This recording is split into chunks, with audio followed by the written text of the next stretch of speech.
그날 아버지는 일부러 치매인 척하셨습니다. 그 이유를 알게 된 건 장례식장에서였습니다. 형광등 불빛이 눈을 찌릅니다. 김도연은 천천히 눈을 떴고 하얀 천장이 보였으며 소독약 냄새가 코끝을 자극했습니다. 정신 드셨습니까? 중년의 의사가 차트를 들여다보며 물었고 도연은 고개를 끄덕였습니다. 몸 곳곳이 욱신거렸지만 참을 만했습니다. 문제는 기억이었습니다. 사고 순간이 또렷했고 브레이크를 밟던 순간 충격음 그리고 그 이후가 흐릿했습니다. 교통사고로 입원하신 지 사흘째입니다. 다행히 큰 부상은 없으시고요. 의사는 잠시 말을 멈췄다가 조심스레 입을 열었습니다.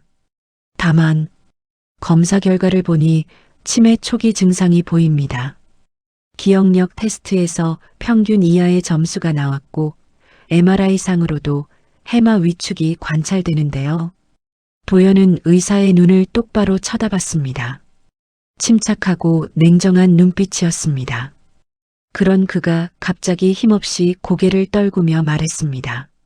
아, 그렇군요. 가족분들께 연락드렸습니다. 곧 오실 거예요.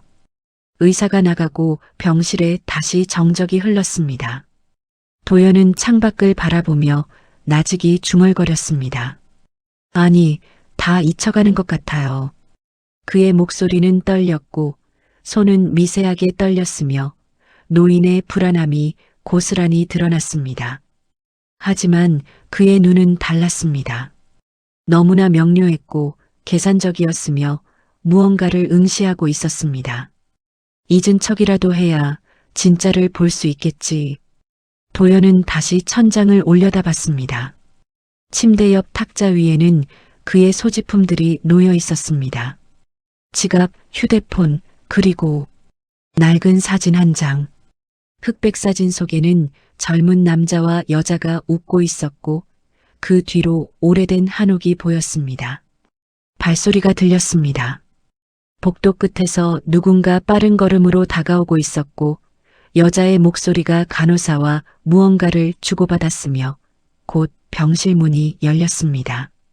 아버지, 40대 중반의 여성이 헐레벌떡 들어왔습니다. 김수진, 도연의 딸이었습니다. 그녀의 눈가는 붉게 부어 있었고 화장기 없는 얼굴에는 걱정이 가득했습니다. 괜찮으세요? 제가 미국에서 급히 와서. 도연은 딸을 바라봤습니다. 잠시 멍한 표정을 지었다가 어색하게 미소 지었습니다. 내가 누구지? 수진의 얼굴이 굳었습니다. 그녀는 아버지에게 한 걸음 다가갔고 떨리는 손으로 그의 손을 잡았습니다. 아버지, 저예요. 수진이요. 아, 수진이. 도연은 고개를 끄덕였지만 여전히 어리둥절한 표정이었습니다. 수진의 눈에서 눈물이 흘러내렸고 그녀는 얼굴을 돌려 감정을 숨기려 애썼습니다. 그 순간 도연의 눈빛이 스쳤습니다. 창문에 비친 딸의 뒷모습을 보는 그의 눈은 슬프지 않았습니다. 오히려 무언가를 확인하듯 차분했고 계획대로 진행되는 듯 고요했습니다. 그는 다시 어눌한 표정으로 돌아갔고 딸의 손을 가만히 쥐었습니다. 아빠가 미안하구나. 병실 밖 복도에서는 간호사들이 지나갔고 환자 호출음이 울렸으며 평범한 병원의 오후가 흘렀습니다. 하지만 그 침대 위의 노인은 알고 있었습니다. 이 거짓말이 시작이라는 것을, 그리고 끝에 가서야 모든 것이 밝혀질 것이라는 것을. 병실 문이 열리고 윤정이 들어왔습니다. 수진과는 달리 그녀는 침착했고 차분했으며 단정한 정장 차림의 화장도 완벽했습니다. 49세, 은행 부지점장. 그녀의 손목에는 롤렉스가 빛났습니다. 아버지, 제가 왔어요. 윤정은 부드러운 미소를 지으며 침대 옆에 앉았습니다. 도연은 그녀를 올려다봤고 잠시 망설이다가 고개를 끄덕였습니다. 윤정이, 구나. 네, 맞아요. 바빠서 늦었어요. 지점 일이 있어서. 그녀는 과일 바구니를 탁자에 놓았습니다. 백화점 포장지가 고급스러웠고 리본이 반듯했으며 가격표가 그대로 붙어 있었습니다. 5만 원. 수진이 급히 사온 꽃다발보다 비싸 보였지만 어딘가 성의 없어 보였습니다. 의사 선생님께 들었어요. 치매 초기라고. 윤정의 목소리는 차분했습니다. 놀라지도 슬퍼하지도 않았고 마치 예상했던 일을 확인하듯 담담했습니다.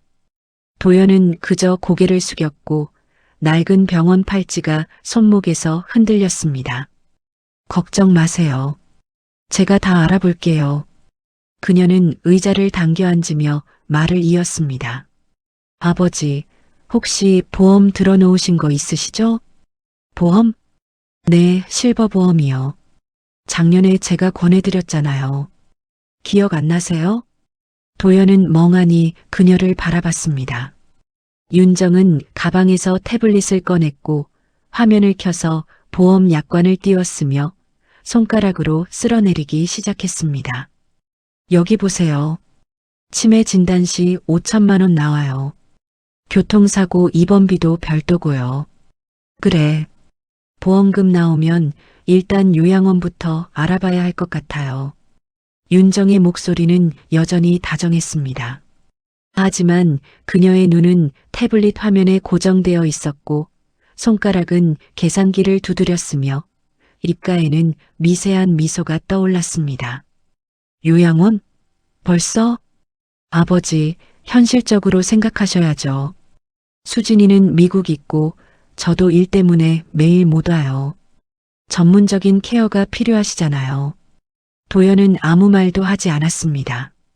그저 창밖을 바라봤고 윤정은 그의 침묵을 동의로 받아들인 듯 고개를 끄덕였습니다.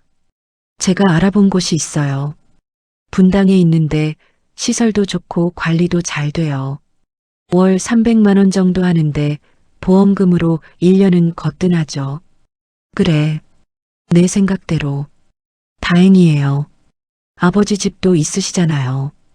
용인 그 단독주택? 요즘 시세가 괜찮대요. 팔면 요양원비 몇 년치는 나올 거예요. 윤정은 태블릿을 내려놓고 아버지의 손을 잡았습니다. 그녀의 손은 따뜻했지만 단단했고 부드러웠지만 계산적이었으며 롤렉스가 형광등 불빛에 차갑게 반짝였습니다. 제가 도와드릴게요. 은행 일하면서 부동산도 많이 봤잖아요. 좋은 조건에 팔 수 있어요. 고맙구나. 도연의 목소리는 떨렸습니다. 하지만 그의 눈은 윤정의 손목을 보고 있었고 시계의 초침이 째깍거렸으며 그 소리가 유난히 크게 들렸습니다. 아, 그리고 아버지. 통장 관리는 제가 맡을게요. 치매 있으시면 금융거래 위험하잖아요. 보이스피싱 같은 것도 조심해야 하고. 통장? 네, 걱정 마세요. 제가 은행 사람이잖아요. 필요하신 거 있으면 바로바로 드릴 테니까. 그녀는 다시 미소 지었습니다. 완벽한 미소였고 연습된 미소였으며 고객에게 짓는 은행원의 미소였습니다. 윤정은 일어서며 시계를 확인했습니다. 오늘은 이만 가볼게요.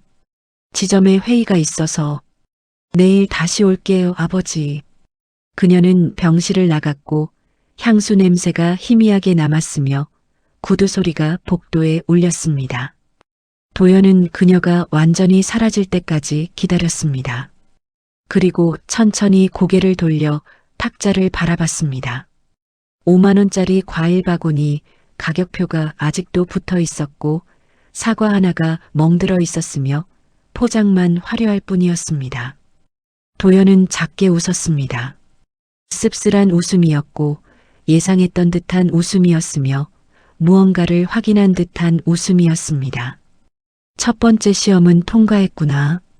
그는 다시 창밖을 바라봤고 석양이 지고 있었으며 병실은 점점 어두워졌습니다. 윤정이 떠난 지 1시간쯤 지났을까 병실 문이 거칠게 열렸습니다.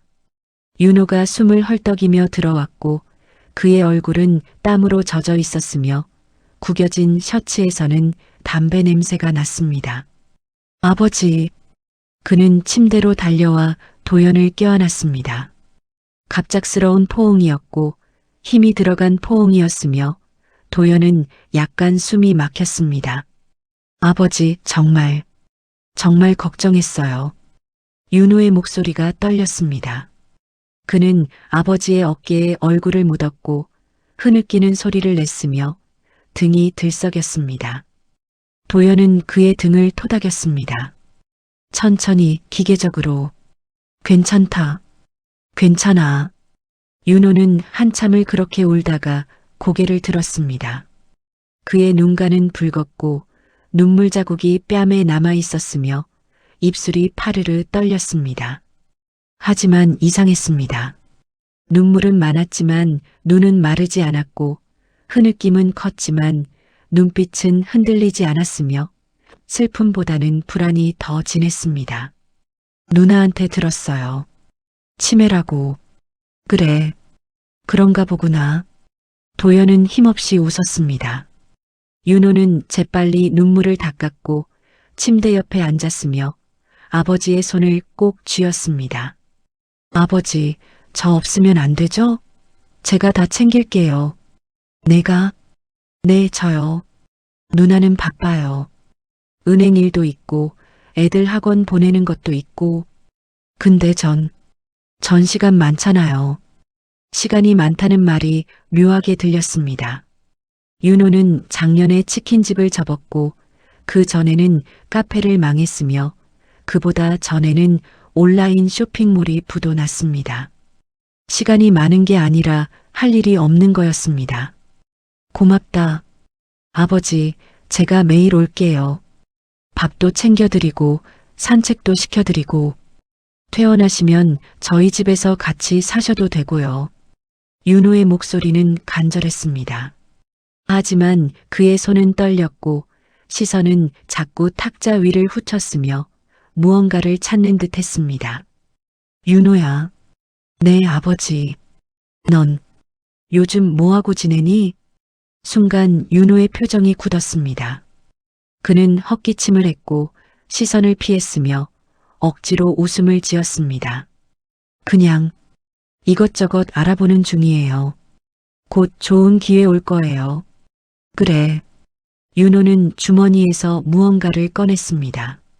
명함이었습니다. 삼성생명 수석설계사 정민수라는 글자가 선명했고 금박 인쇄가 되어 있었으며 구석이 약간 구겨져 있었습니다.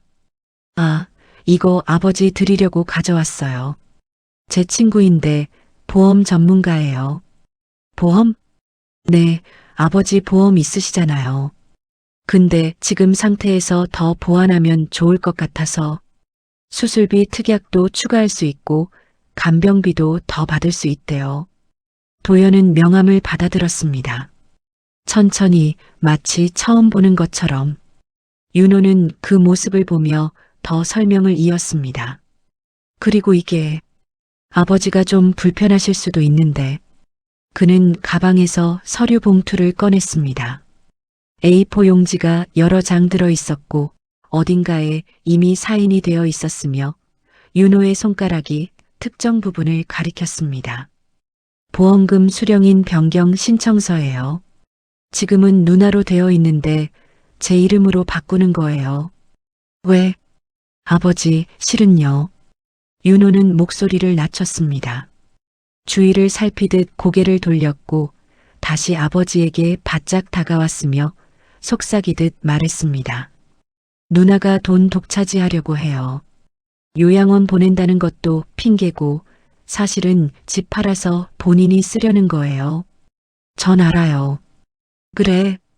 네, 그러니까 일단 제 이름으로 해놓으면 안전하잖아요.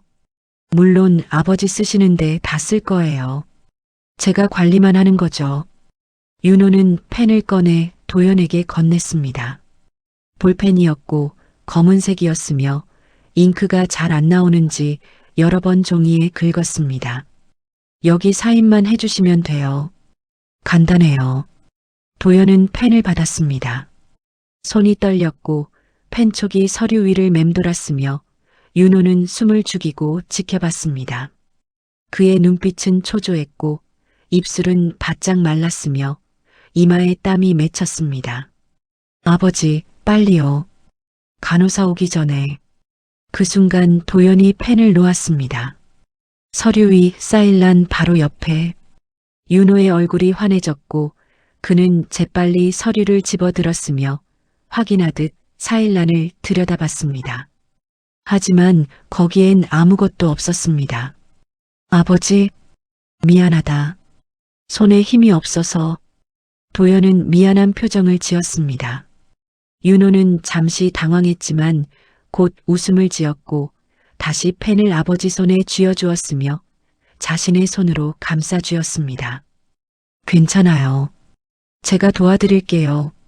그렇게 윤호는 아버지의 손을 잡고 서류에 사인을 했습니다. 떨리는 글씨였고 삐뚤빼뚤했으며 김도연이라는 이름이 겨우 알아볼 수 있을 정도였습니다. 됐어요. 윤호는 서류를 접어 가방에 넣었고 안도의 한숨을 쉬었으며 다시 아버지를 껴안았습니다. 고마워요, 아버지. 제가 잘 모실게요. 그는 곧 병실을 나갔습니다. 급한 걸음이었고 뒤도 돌아보지 않았으며 복도에서 전화하는 소리가 희미하게 들렸습니다. 형, 나야. 됐어. 사인 받았어. 도연은 천장을 바라봤습니다. 그의 눈은 건조했고 눈물 한 방울 없었으며 입가에 냉소가 번졌습니다. 두 번째도 통과. 탁자 위에 명함이 놓여 있었습니다. 금박이 형광등에 반짝였고 구겨진 모서리가 보였으며 뒷면에 손글씨로 숫자가 적혀 있었습니다. 3천만 원, 수수료 10%. 새벽 6시 병실 문이 조용히 열렸습니다. 간호사가 아니었고 의사도 아니었으며 유나였습니다. 39세 막내딸. 그녀는 분홍색 간호조무사 유니폼을 입고 있었고 머리는 단정하게 묶여 있었으며 발소리가 거의 나지 않았습니다. 도연은 잠들어 있었습니다. 유나는 침대 옆에 조용히 섰고 아버지의 얼굴을 내려다봤으며 한참을 그렇게 서 있었습니다. 그녀의 눈빛은 깊었고 슬펐으며 무언가를 삼키는 듯 했습니다. 그녀는 가방에서 수건을 꺼냈습니다. 하얀 수건이었고 새 것이었으며 포장 비닐이 아직 붙어 있었습니다. 병원 것이 아니라 직접 사온 것이었습니다. 유나는 세면대로 가서 수건을 적셨고 물기를 짜냈으며 조심스럽게 아버지의 이마를 닦아주었습니다. 도연이 눈을 떴습니다. 차가운 수건의 감촉에 희미한 비누 향에 그리고 익숙한 온기에 잠에서 깼습니다. 유나, 네 아버지. 그녀는 작게 웃었습니다. 말없는 웃음이었고 조용한 웃음이었으며 눈가의 주름이 깊어졌습니다. 유나는 계속해서 아버지의 얼굴을 닦았고 목을 닦았으며 손을 닦아주었습니다. 아직 새벽인데. 왜? 야간 근무 끝나고 왔어요. 집 가는 길에 들렀어요. 그녀의 목소리는 담담했습니다. 윤호처럼 울지 않았고 윤정처럼 계산하지 않았으며 그저 할 일을 하는 사람의 차분함이었습니다. 아버지 손 시려워요. 잠깐만요. 유나는 도연의 손을 자신의 두 손으로 감쌌습니다. 그리고 입김을 불어넣었습니다. 한 번, 두 번, 세 번. 찬 손이 서서히 따뜻해졌고 도연은 그 온기를 느꼈으며 가슴 한쪽이 뜨거워졌습니다. 고맙다. 괜찮아요. 유나는 침대 시트를 정리했습니다. 구겨진 부분을 펴주었고 베개를 북돋아 주었으며 물컵에 물을 새로 따라 주었습니다. 모든 동작이 익숙했고 자연스러웠으며 수십 번 해본 듯 능숙했습니다. 언니랑 오빠 왔다 갔지? 네. 뭐라고 하던? 유나는 잠시 침묵했습니다. 물컵을 내려놓았고 창문을 열어 환기를 시켰으며 천천히 입을 열었습니다. 요양원 얘기하던데요. 오빠는 서류 가지고 왔더라고요. 그래. 아버지, 요양원 가고 싶으세요? 도연은 대답하지 않았습니다. 유나도 더 묻지 않았고 그저 아버지 곁에 앉았으며 두 사람 사이에 편안한 침묵이 흘렀습니다. 유나야. 네. 너는 왜 아무 말도 안 하니? 유나는 고개를 들었습니다. 그녀의 눈에는 눈물이 고여 있었지만 흘리지 않았고 입술이 떨렸지만 웃고 있었으며 목소리는 평온했습니다. 제가 뭘 말해야 해요? 다른 애들은 이것저것 다 말하던데 전 말보다 손이 편해요. 간호사 일하다 보면 그렇게 돼요. 유나는 다시 아버지의 손을 잡았습니다. 따뜻했고 부드러웠으며 액세서리 하나 없는 손이었습니다. 윤정의 롤렉스도 없었고 윤호의 금반지도 없었으며 그저 거친 손마디와 굳은 살만 있었습니다. 아버지, 기억 진짜 안 나세요? 갑작스러운 질문이었습니다. 도연은 유나를 바라봤고 그녀도 아버지를 똑바로 쳐다봤으며 두 사람의 시선이 마주쳤습니다. 왜 그런 거 물어? 그냥요. 언니랑 오빠는 믿는 것 같은데 전 잘 모르겠어서. 넌 안 믿니? 유나는 작게 웃었습니다. 씁쓸한 웃음이었고 알고 있다는 듯한 웃음이었으며 더 이상 묻지 않겠다는 웃음이었습니다. 제가 뭘 믿든 안 믿든 중요하지 않아요. 전 그냥 아버지 편하셨으면 좋겠어요. 유나야. 네. 너한테 미안하다. 유나는 고개를 저었습니다. 천천히 부드럽게 그리고 아버지의 손을 꽉 쥐었습니다. 미안할 거 없어요. 전 괜찮아요.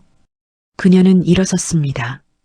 가방을 들었고 유니폼을 정리했으며 병실을 나가려다 멈췄습니다. 아, 참. 유나는 탁자 위에 수건을 놓았습니다. 새로 산 하얀 수건, 아직 부드러운 수건, 포장이 뜯긴 수건이었습니다. 이거 아버지 쓰세요. 병원 거 거칠어서 피부 상해요. 제가 매일 갈아드릴게요. 고맙구나. 낮에 또 올게요. 주무세요. 유나는 병실을 나갔습니다. 소리 없이 조용히. 하지만 그녀가 지나간 자리에는 무언가가 남았습니다. 따뜻함이었고 진심이었으며 계산 없는 순수함이었습니다. 도연은 수건을 집어들었습니다. 부드러웠고 깨끗했으며 새 비누 냄새가 났습니다. 그는 수건을 가슴에 안았고 눈을 감았으며 작게 속삭였습니다. 세 번째, 이건 시험이 아니었구나. 창밖으로 해가 떠올랐습니다. 병실에 빛이 들어왔고 하루가 시작되었으며 수건 위에 아침 햇살이 내려앉았습니다. 탁자 위 수건 옆에는 작은 메모지가 있었습니다. 유나의 글씨였습니다. 아버지, 힘드시면 언제든 말해요. 전 항상 여기 있어요. 도연은 메모지를 천천히 접었고 병원 팔찌 안쪽에 넣었으며 다시 눈을 감았습니다. 이번엔 눈가가 촉촉했습니다. 오후 3시 간병인 박 씨가 병실로 들어왔습니다. 50대 중반의 여성이었고 병원에서 오래 일한 베테랑이었으며 손에 커다란 갈색 봉투를 들고 있었습니다. 김도연 환자분 계시죠? 네, 접니다. 도연은 침대에 반쯤 기대앉아 있었고 간병인은 봉투를 건넸으며 등기우편이라는 스티커가 붙어 있었습니다. 발신인은 한국생명보험. 이게 뭔가요? 보험회사에서 왔네요. 중요한 서류 같던데 가족분들 오시면 같이 보시는 게 좋을 것 같아요. 간병인이 나가고 도연은 봉투를 내려다봤습니다. 두툼했고 무게감이 있었으며 뜯지 않은 채 탁자 위에 올려놓았습니다. 그리고 휴대폰을 꺼내 자식들에게 문자를 보냈습니다. 병원으로 와라. 중요한 게 왔다.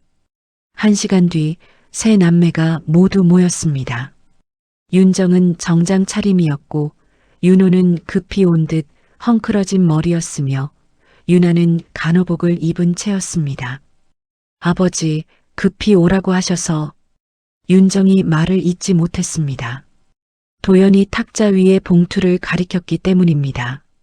세 사람의 시선이 일제히 봉투로 향했고 윤호가 먼저 손을 뻗었으며 윤정이 그의 손을 막았습니다. 내가 볼게. 윤정은 봉투를 집어들었고 뜯었으며 안에서 서류 뭉치를 꺼냈습니다. A4 용지 여러 장, 보험회사 로고, 그리고 굵은 글씨로 적힌 제목. 보험금 지급 통지서. 그녀는 서류를 넘겼습니다. 1장, 2장, 3장. 그리고 멈췄습니다. 숫자가 보였기 때문입니다. 얼굴이 하얗게 질렸고 손이 떨렸으며 입술이 바짝 말랐습니다. 이게 뭐야? 왜? 뭔데? 윤호가 서류를 낚아챘습니다. 그의 눈이 점점 커졌고 입이 벌어졌으며 서류를 떨어뜨릴 뻔했습니다. 20억? 병실이 얼어붙었습니다. 유나도 놀란 표정으로 서류를 들여다봤고 거기에는 분명하게 적혀 있었으며 오타가 아니었습니다. 보험금 지급액 20억 원. 우리 아버지한테 이런 돈이? 윤정의 목소리가 떨렸습니다. 믿기지 않는다는 투였고 확인이 필요하다는 투였으며 계산기가 이미 머릿속에서 돌아가고 있었습니다. 도연은 조용히 그들을 바라봤습니다. 말없이 담담하게. 아버지, 이거 진짜예요? 언제 이런 보험을 드신 거예요? 윤호가 물었지만 도연은 대답하지 않았습니다. 그저 창밖을 보았고 석양이 지고 있었으며 병실에 주황빛이 가득했습니다. 어차피 윤호가 입을 열었습니다.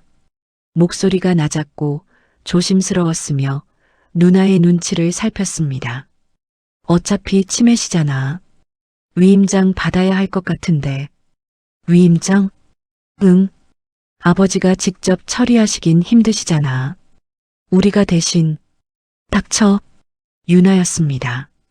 그녀가 처음으로 목소리를 높였고 윤호를 노려봤으며 주먹을 꽉 쥐었습니다. 아직 아버지 앞인데 무슨 소리야. 야, 나 현실적으로 얘기하는 거야. 20억이면 뭐? 내 빚 갚을 생각밖에 안 나? 윤호의 얼굴이 붉어졌고 윤정은 두 사람 사이에 끼어들었으며 분위기를 정리하려 했습니다. 일단 진정해. 아버지, 오늘은 푹 쉬세요. 우리가 알아서 할게요. 그들은 서류를 챙겨 나갔습니다. 윤정과 윤호는 복도에서 수군거렸고 유나는 뒤따라 나가며 아버지를 돌아봤으며 미안하다는 듯 고개를 숙였습니다. 병실에 다시 정막이 찾아왔습니다. 밤 11시 병실은 어두웠고 복도에 불빛만 희미하게 들어왔으며 간호사 순회는 끝난 시간이었습니다. 도연은 침대에서 일어났습니다. 느린 동작이었지만 흔들리지 않았고 치매 환자의 움직임이 아니었으며 너무나 명료했습니다. 그는 탁자 서랍을 열었습니다. 편지지를 꺼냈고 펜을 잡았으며 천천히 글을 쓰기 시작했습니다. 내 사랑하는 아이들에게. 펜소리만 병실에 울렸습니다. 극적거리는 소리, 종이 넘기는 소리, 그리고 도연의 고른 숨소리. 이 돈이 너희의 마음을 시험할 거다. 그는 한참을 썼습니다. 멈추지 않았고 흔들리지 않았으며 마치 오래전부터 준비해온 듯 유창하게 글을 써내려갔습니다. 편지를 다 쓰고 그는 봉투에 넣었습니다. 그리고 봉투 겉면에 이름을 썼습니다. 유나에게. 도연은 편지를 베개 밑에 넣었습니다. 깊숙이 보이지 않게. 그리고 다시 침대에 누웠으며 눈을 감았습니다. 다음 날 아침 간호사가 당직실에서 CCTV 기록을 확인했습니다. 밤새 이상 없었는지 점검하는 루틴이었고 각 병실을 빠르게 넘겼으며 301호에서 멈췄습니다. 화면 속 도연이 침대에서 일어나 있었습니다. 11시 7분 그는 탁자로 갔고 무언가를 꺼냈으며 한참을 앉아 있었습니다. 글을 쓰는 모습이 선명했습니다. 떨리지 않는 손, 집중하는 눈빛, 치매 환자가 아닌 사람의 자세였습니다. 간호사는 화면을 확대했습니다. 도연의 옆모습이 클로즈업 되었고 그의 표정이 보였으며 거기에는 슬픔도 두려움도 없었습니다. 오직 결연함만 있었습니다. 간호사는 화면을 멈췄습니다. 그리고 천천히 고개를 들었으며 301호 병실 쪽을 바라봤습니다. 이상하네. 복도는 조용했고 아침 햇살이 들어왔으며 어딘가에서 카트 굴러가는 소리가 들렸습니다. 301호 문은 굳게 닫혀 있었습니다. 보험금 통지서가 도착한 지 일주일 후 법무사 사무실 대기실은 냉랭했습니다. 윤정은 한쪽 구석에 앉아 서류를 검토했고 윤호는 반대편에서 담배를 피우려다 금연 표시를 보고 주머니에 넣었으며 두 사람 사이에는 보이지 않는 선이 그어져 있었습니다. 김윤정님 들어오시죠. 법무사가 호명했고 윤정이 일어섰으며 윤호는 그녀를 노려봤습니다. 똑바로 해. 혼자 꿀빨 생각하지 말고. 윤정은 대답하지 않았습니다. 차가운 눈빛으로 동생을 한번 후쳤고 법무사 사무실로 들어갔으며 문이 닫혔습니다. 30분 뒤 윤정이 나왔습니다. 손에는 서류 봉투가 있었고 표정은 단단히 굳어 있었으며 윤호를 지나치려는 순간 그가 팔을 붙잡았습니다. 뭐야 그거. 뭐 신청한 거야? 법정 후견인 신청서. 뭐? 윤호의 목소리가 커졌습니다. 대기실의 다른 사람들이 고개를 돌렸고 윤정은 팔을 뿌리쳤으며 낮게 말했습니다. 아버지 치매시잖아. 누군가는 법적 대리인이 되어야 해. 내가 큰딸이니까 당연히 내가. 당연히? 어이가 없네. 내가 하고 싶은 거잖아. 돈 관리하고 싶어서. 너보단 낫지. 사업 번번이 말아먹고 빚만 잔뜩 진 놈이 뭘 관리해? 뭐라고? 두 사람은 복도까지 나와 소리를 질렀습니다. 지나가던 사람들이 멈춰섰고 누군가 휴대폰을 꺼냈으며 법무사 직원이 달려와 말렸습니다.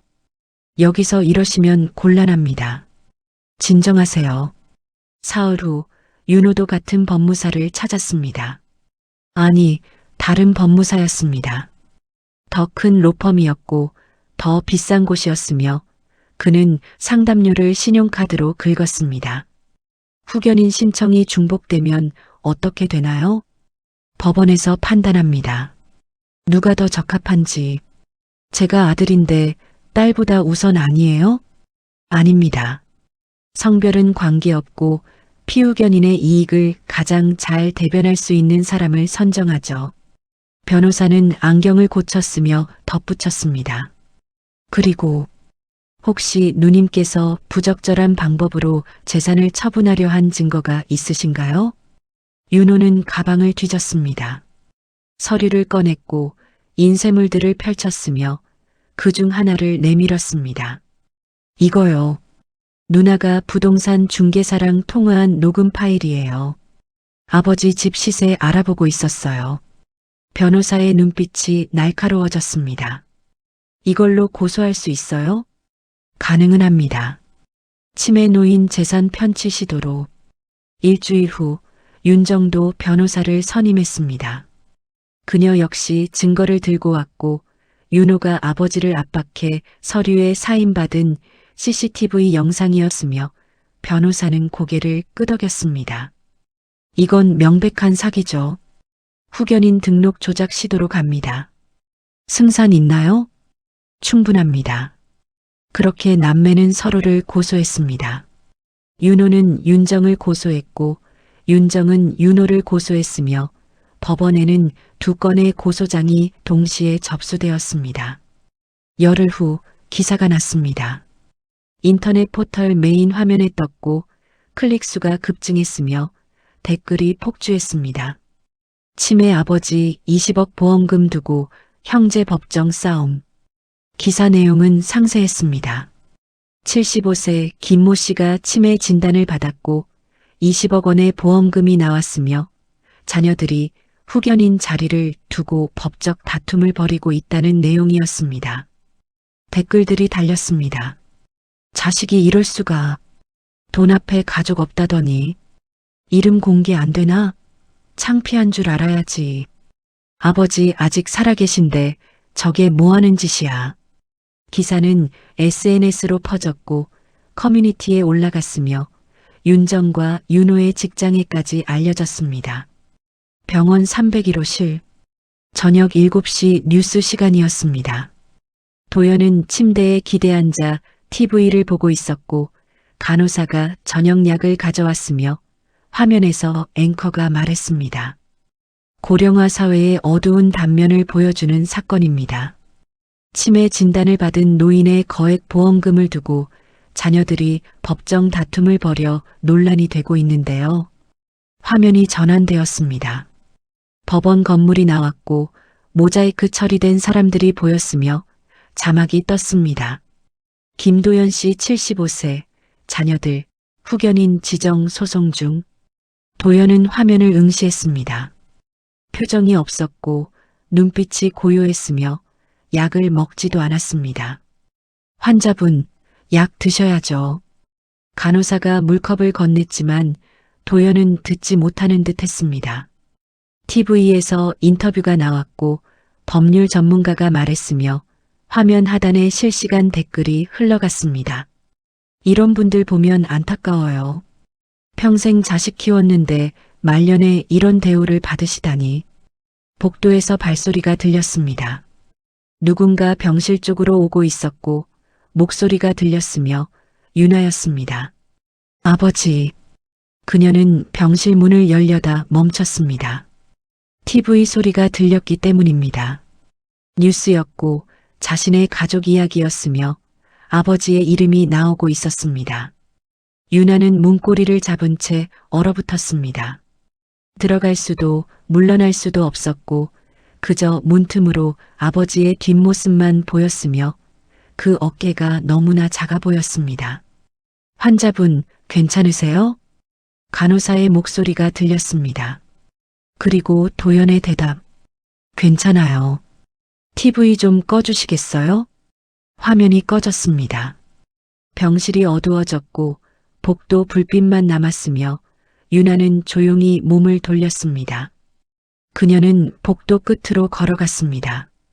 비틀거렸고 벽에 기댔으며 주저앉았습니다. 얼굴을 두 손으로 감쌌고 어깨가 떨렸으며 소리 없이 울었습니다. 병실 안 도연은 창밖을 바라봤습니다. 어둠이 내렸고 도시의 불빛이 반짝였으며 그의 눈에는 아무것도 비치지 않았습니다.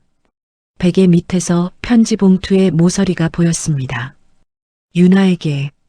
장례식장은 조용했습니다.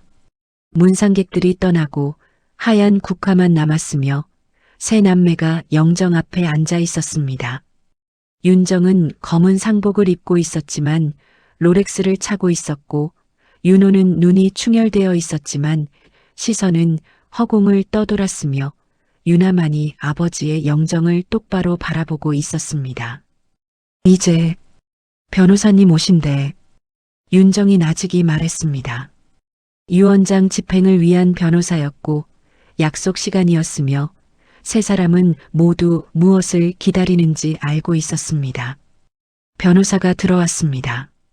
60대 초반 정장 차림의 남성이었고 손에는 서류 가방이 들려 있었으며 표정이 묘하게 굳어 있었습니다. 유족분들께 전달할 것이 있습니다. 그는 가방에서 봉투를 꺼냈습니다. 윤아의 이름이 적혀 있었고 도연의 필체였으며 봉인이 그대로였습니다. 고인께서 윤아 씨에게 직접 낭독하라고 하셨습니다. 윤아는 떨리는 손으로 봉투를 받았습니다. 뜯었고 편지지를 펼쳤으며 아버지의 글씨가 보였습니다. 반듯했고 흔들림이 없었으며 치매 환자의 글씨가 아니었습니다. 읽어볼까요? 변호사의 말에 유나는 고개를 끄덕였습니다. 그녀는 숨을 깊이 들이마셨고 편지를 들었으며 떨리는 목소리로 읽기 시작했습니다. 내 사랑하는 아이들에게. 병실의 공기가 무거워졌습니다. 윤정과 윤호가 긴장했고 유나의 목소리만 울렸으며 영정 속 도연이 자식들을 내려다보는 듯 했습니다. 나는 처음부터 모든 걸 기억하고 있었다. 유나의 목소리가 멈췄습니다. 윤정이 고개를 번쩍 들었고 윤호의 얼굴이 하얗게 질렸으며 두 사람은 서로를 바라봤습니다. 뭐라고? 계속 읽어. 윤정의 목소리가 떨렸습니다. 유나는 편지를 이어 읽었습니다. 치매라는 진단을 받았을 때 나는 거짓말을 하기로 결심했다. 진심이 누구에게 있는지 확인하고 싶었다. 내 자식들이 돈을 보는지 아버지를 보는지 알고 싶었다. 윤호가 자리에서 일어났습니다. 뒷걸음질 쳤고 벽에 부딪혔으며 주저앉았습니다. 아니, 아버지가 앉아. 끝까지 들어. 윤정의 목소리는 차가웠지만 손은 떨리고 있었습니다. 유나는 눈물을 흘리며 계속 읽었습니다. 윤정, 너의 시계는 빛났지만 마음은 어두웠다. 내가 내 손을 잡을 때 롤렉스의 차가운 금속만 느껴졌다. 요양원, 집 매각, 통장 관리. 모든 것이 너를 위한 계산이었다. 윤정은 입술을 깨물었습니다. 손목의 시계를 내려다봤고 그것을 벗으려다 멈췄으며 고개를 떨구었습니다. 윤호, 내 눈물은 따뜻했지만 계산이 섞였다. 울면서 날 안았지만 내 주머니엔 보험 설계사 명함이 있었다. 내 손을 잡고 서류에 사인을 받을 때 너는 아버지가 아니라 돈을 보고 있었다. 윤호는 얼굴을 두 손으로 가렸습니다.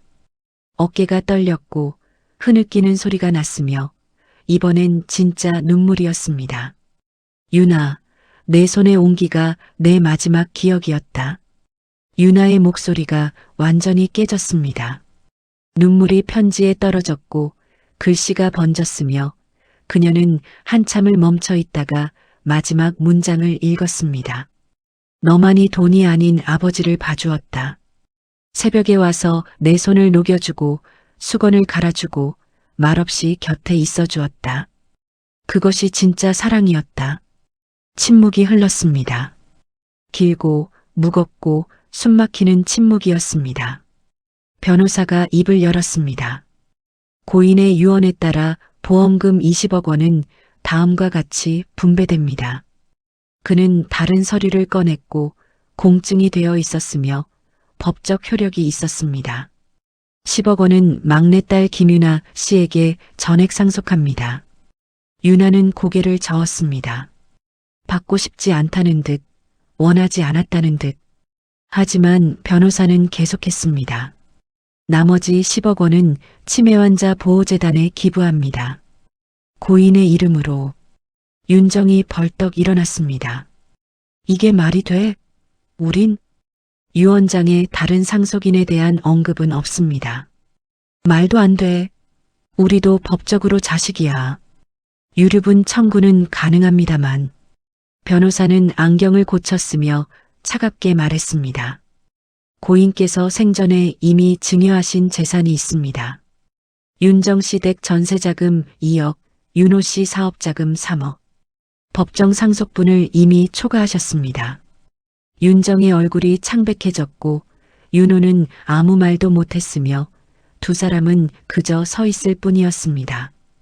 유나는 편지를 다시 펼쳤습니다.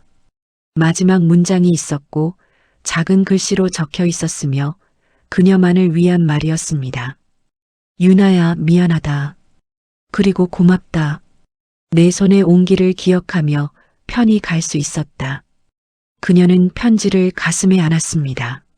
소리내어 울었고 아버지의 영정 앞에 무릎을 꿇었으며 이마를 바닥에 댔습니다. 아버지, 아버지. 윤정은 조용히 장례식장을 나갔습니다. 손목의 시계가 형광등에 반짝였고 그녀는 주차장에서 그것을 벗어 가방에 넣었으며 차에 시동을 걸었습니다. 윤호는 구석에 주저앉아 있었습니다. 주머니를 뒤졌고 명함을 꺼냈으며 찢어서 바닥에 던졌습니다. 장례식장에는 윤아만 남았습니다.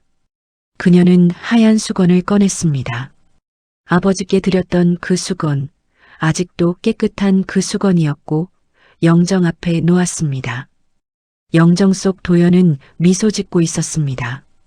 평온했고 후회 없는 미소였으며 모든 것을 알고 떠난 사람의 얼굴이었습니다. 6개월 후 서울 외곽의 요양병원 3층 병실에 봄 햇살이 쏟아졌습니다. 윤아는 분홍색 간호복을 입고 있었고 손에는 하얀 수건이 들려 있었으며 침대 옆에 앉아 있었습니다. 할머니, 손 씻어드릴게요. 80대 노인이 멍하니 창밖을 보고 있었습니다.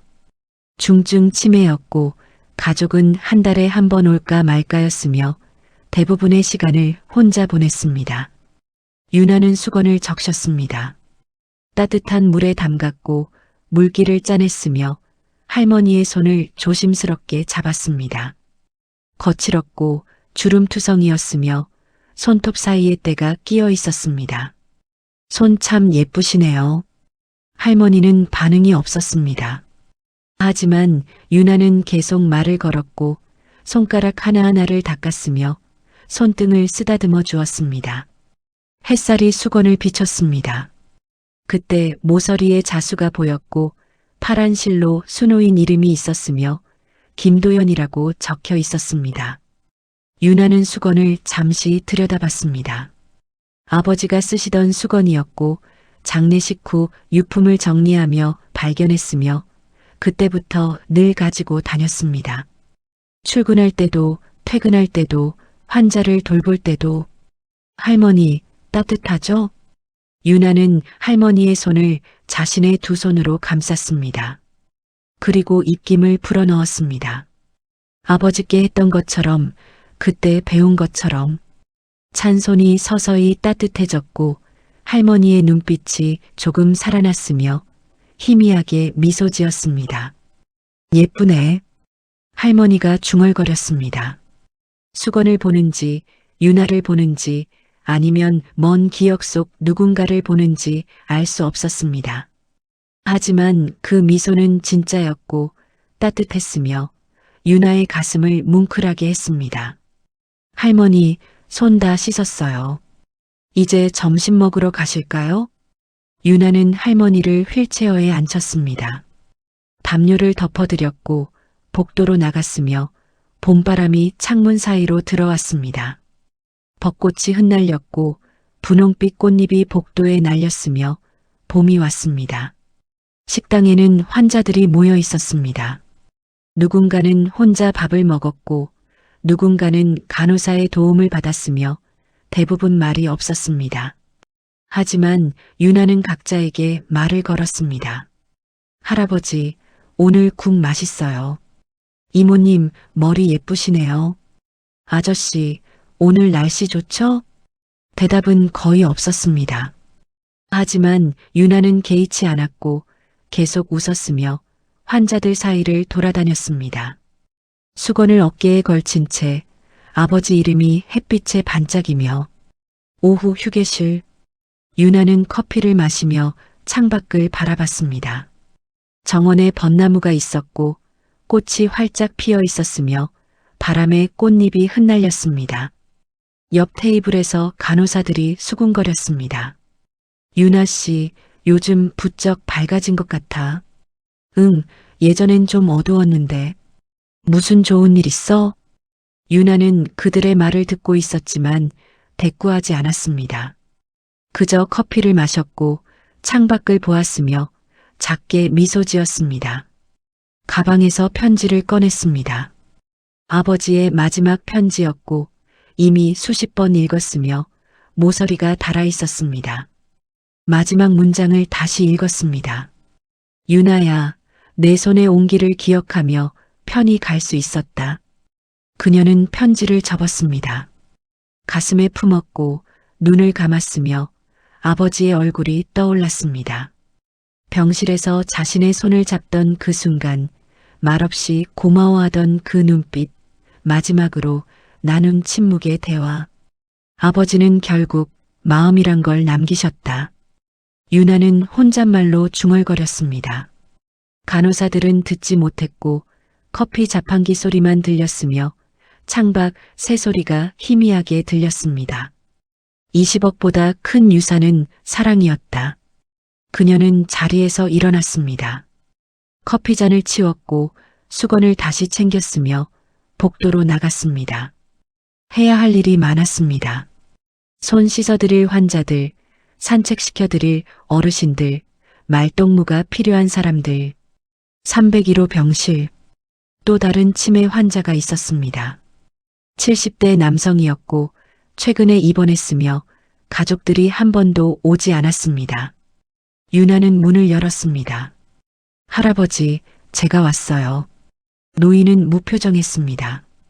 유나를 알아보지 못했고 반응도 없었으며 그저 천장을 바라보고 있었습니다.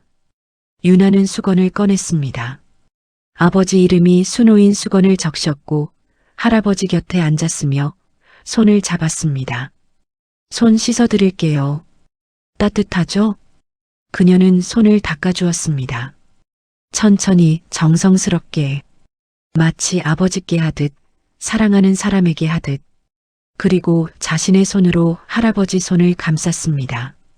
노인의 눈에서 눈물이 흘렀습니다. 이유는 몰랐고 무엇을 기억한 건지 알 수 없었지만 눈물은 진짜였습니다. 괜찮아요. 제가 있어요. 유나도 울었습니다. 눈물을 닦지 않았고 그냥 흘러내리게 두었으며 할아버지 손을 계속 잡고 있었습니다. 창밖으로 벚꽃이 날렸습니다. 분홍빛 꽃잎이 창문에 부딪혔고 햇살이 병실에 쏟아졌으며 수건 위에 김도연이라는 이름이 빛났습니다. 유나는 조용히 말했습니다. 아버지, 저 잘하고 있죠? 대답은 없었습니다.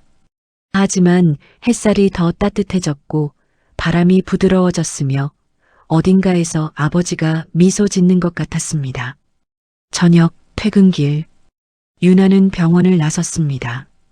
하늘은 노을빛이었고 봄바람이 불었으며 거리에는 꽃향기가 가득했습니다. 버스 정류장에서 그녀는 하늘을 올려다봤습니다. 구름이 흘러갔고 별이 하나둘 보였으며 그 별들 중 하나가 아버지 같았습니다. 사람의 기억은 사라져도 유나는 가슴에 손을 얹었습니다. 진심은 남는다. 버스가 왔습니다. 문이 열렸고 사람들이 탔으며 유나도 올라탔습니다. 창가에 앉았고 창밖을 보았으며 도시의 불빛이 흘러갔습니다. 가방 속에는 수건이 있었습니다. 내일도 쓸 수건, 환자들에게 줄 온기, 아버지가 물려준 사랑이었습니다. 버스는 달렸고 봄밤은 깊어갔으며 어딘가에서 새 이야기가 시작되고 있었습니다. 당신이라면 아버지의 시험을 통과할 수 있었을까요? 댓글로 여러분의 생각을 들려주세요. 오늘 이야기는 어떠셨나요? 괜찮으셨다면 구독과 좋아요, 알림 설정 꼭 눌러주세요. 저희에게 큰 힘이 됩니다.